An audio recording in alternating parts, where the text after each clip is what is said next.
নমস্কার বন্ধুরা, মা কাকিমাস কিচেনে আপনাদের স্বাগত। আজ আমি বানাবো সম্পূর্ণ ভিন্ন স্বাদের মাংস পোস্ত। প্রথমে কড়াইয়ে তেল দিয়ে গোটা জিরে শুকনো লঙ্কা দিয়ে দিলাম। এরপর দিয়ে দেবো 1 চামচের মতো হলুদ গুঁড়ো। কুচিয়ে রাখা 2টো পেঁয়াজ, 1টা টমেটো দিয়ে দিলাম এবং ভালোভাবে ভেজে নিলাম।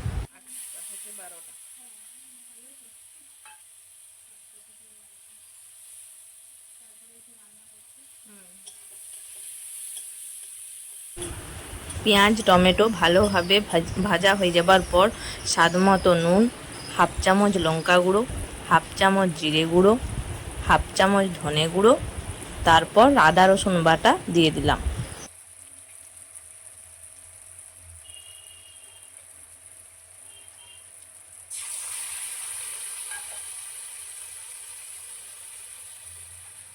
এবার ভালোভাবে মশলাটা কষিয়ে নেওয়ার পর কাশ্মীরি লঙ্কা গুঁড়ো ও গরম মশলার গুঁড়ো দিয়ে দিলাম।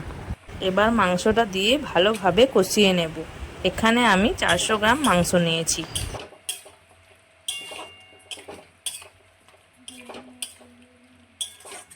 মাংসটা ভালোভাবে কষিয়ে নেবার পর এর মধ্যে 1 গ্লাস জল দিয়ে দেব।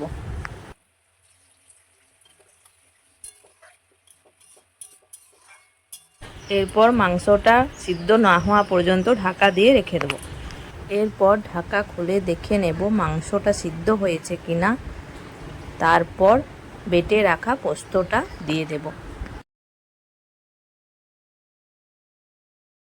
পোস্তটা দিয়ে ভালোভাবে সব কিছু মিশিয়ে নেব। দেখুন বন্ধুরা, রেডি হয়ে গেছে একদম ভিন্ন স্বাদের মাংস পোস্ত। আপনারা অবশ্যই এটা বাড়িতে বানিয়ে দেখতে পারেন।